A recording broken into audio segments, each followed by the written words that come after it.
In the election of 1824, Andrew Jackson won the popular vote, but not the majority of electoral votes. Congress was to decide the next president. Henry Clay, who was now out of the race, gave his support to John Quincy Adams because he detested Jackson. In return, Adams won and he made Clay his Secretary of State, as an example of the spoils system.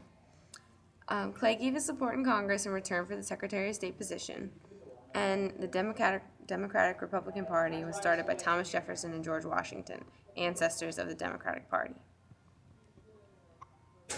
Old Hickory was a nickname for Andrew Jackson.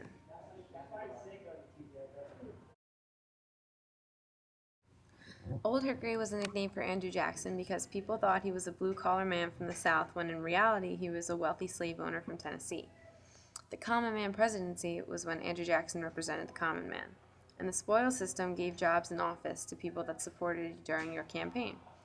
And the Indian Removal Act, signed by Jackson, moved all Native Americans to what is now Oklahoma. Jackson versus Biddle was when Jackson opposed the Second Bank of the United States for a very long time. This hatred carried over into his presidency. Jackson believed the Second Bank had too much power over the economy and therefore should be destroyed. In 1822, a man named Nicholas Biddle became the new president. And Nicholas Biddle was the new president of the Second Bank. An enemy to Jackson just by association with the Second Bank, Biddle applied for the bank's recharter for 4 years early, believing that if Jackson were to veto the charter, the common people would be outraged and it would cost Jackson his re-election. Little did either of the two know that their selfish quarrel would throw many Americans into a financial crisis. John C. Calhoun was a leading politician and political theorist from South Carolina during the first half of the 19th century. Calhoun eloquently spoke out on every issue of his day, but often changed positions.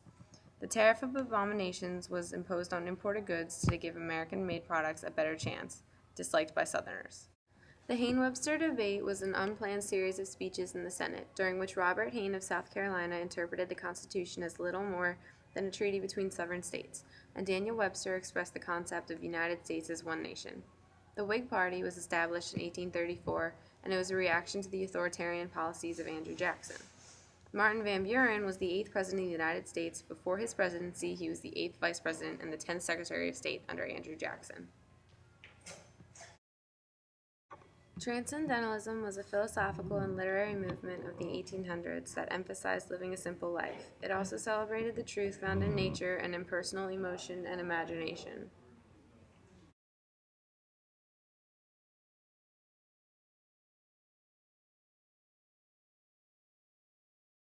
Henry David Thoreau was a complex man of many talents who worked hard to shape his life. He abandoned community life and built himself a cabin on the shore of Walden Pond where he did lots of thinking and writing.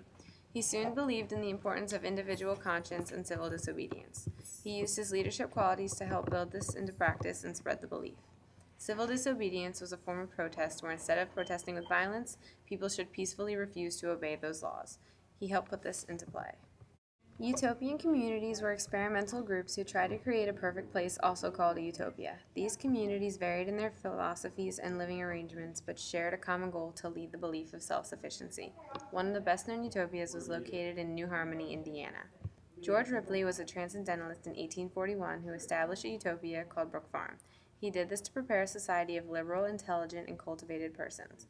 His main goal was to have these people live a more wholesome and simple life, and in 1847, a fire destroyed the main building and the community immediately disbanded.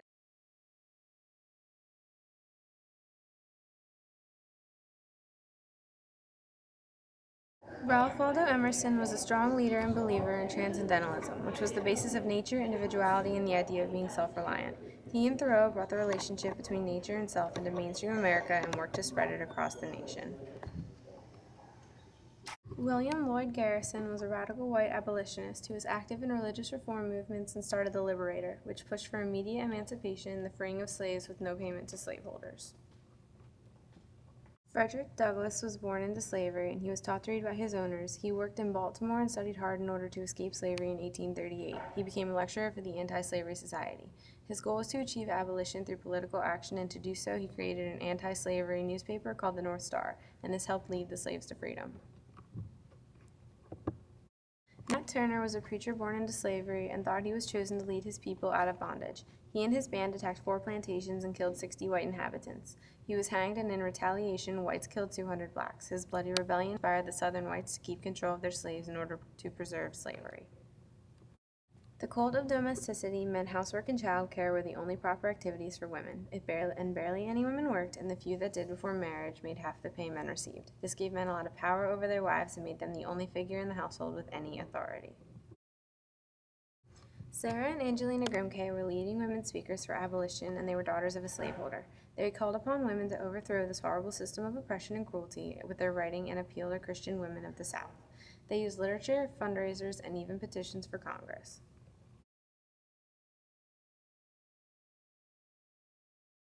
Elizabeth Cady Stanton and Lucretia Mott were very popular women's rights activists. They planned and ran a women's rights convention known as the Seneca Falls Convention in a Methodist church where over 300 people attended to listen to their statements. Sojourner Truth was a woman who traveled the country speaking for women's rights. She used her past experiences as examples to prove to men and women that we are all equal. She helped build the power and authority within women by fighting for equality.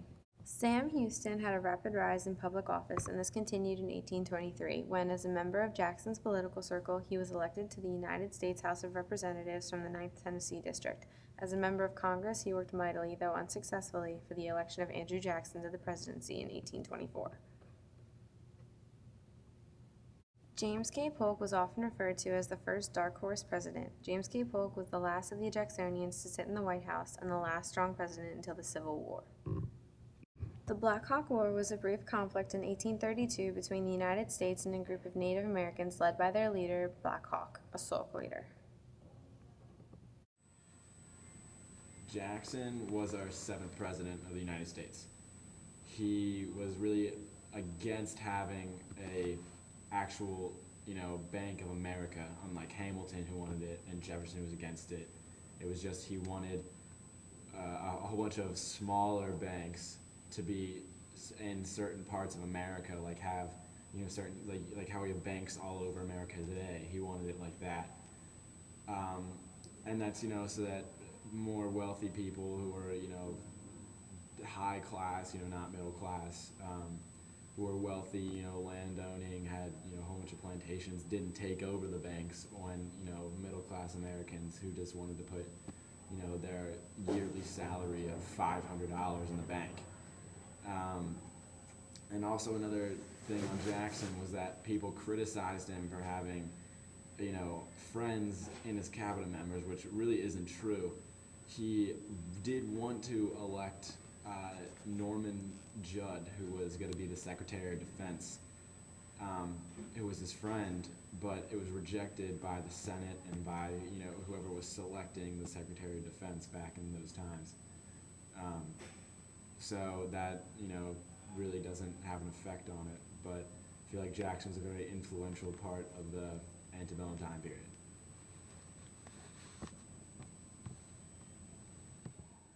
Antebellum America would have never prospered without power, authority, and leadership. It is present in every aspect of American life and is the main reason America is where we are today.